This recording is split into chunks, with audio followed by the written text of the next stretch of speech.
All right, let's take a look at the boot time with the stock hard drive in there. The computer is completely off, not in a sleep or a hibernate or anything like that. I have my phone set up here. So what we're going to do, I'm going to hit the start button and the power button at the same time, and I'll do my best to stop that once we get to the desktop. So ready? We'll go 3, 2, 1, start.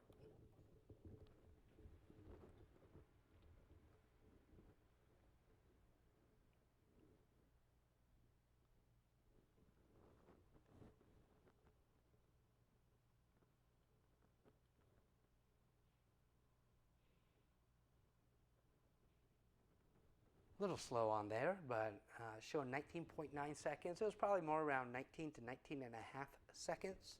Respectable boot times, especially for a hard disk drive, but you can cut that down in half if you put in a solid state drive.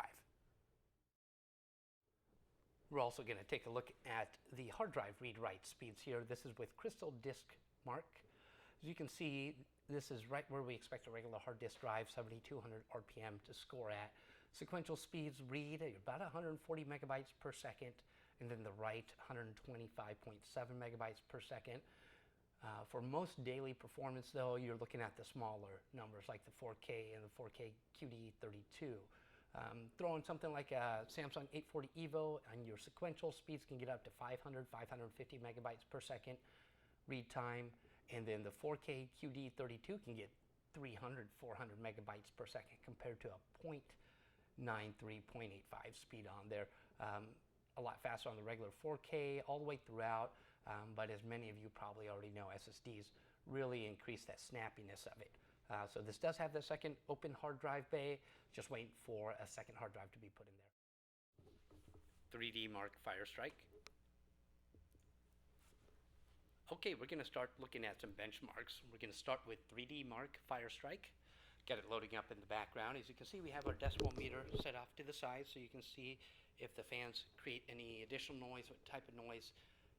It'll be while under load. I'll also put this microphone down over there too, so you can hear the fans ramp up. Got hardware monitor and MSI Afterburner running in the background, so we can look at the temperatures after we're done. And as usual, we will be overlaying our FLIR images over the benchmark video, so you can see where the heat is generated and what type of heat that we're looking at. And of course, once it's all done, we'll go over the results.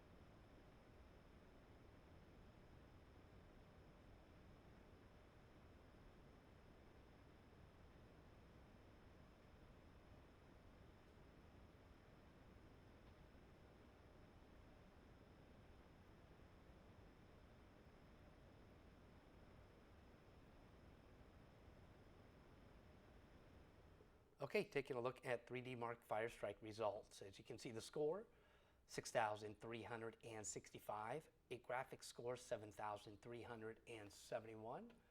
Physics score, 7,984. And a combined score, 2,735. Let's pull up hardware monitor so we can see where our CPU temps were.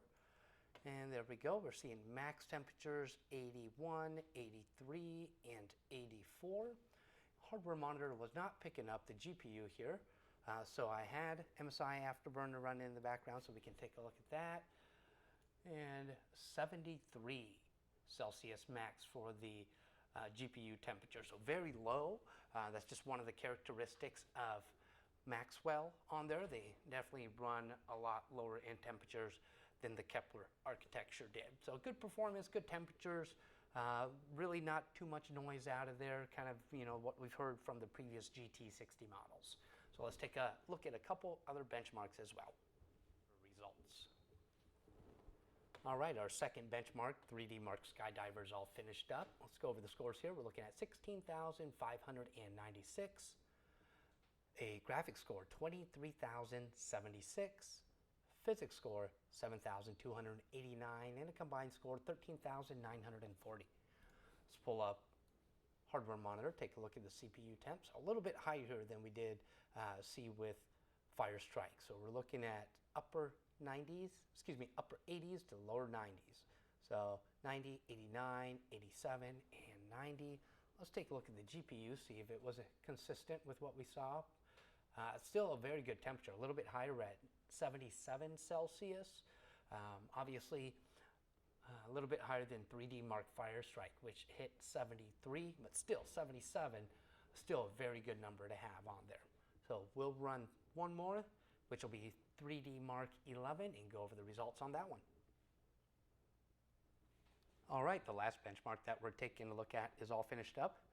This is 3D Mark 11. You see the score here, P, 8,629. Graphics score, 9,711. A physics score, 6,565. And a combined score, 6,330. So let's take a look at hardware monitor. The temperatures here, a little bit better. Upper 70s, lower 80s, so 79 to 81. And let's take a look at Afterburner. Take a look at the GPU temps. So 72. Not sure if you can see that, but good low temperature there, 72 Celsius. And a little bit, that's probably the lowest out of all three. Very close to 3D Mark Fire Strike, which was 73. So all in all, good results, good temperatures, good performance. That's really all that matters with the gaming notebook.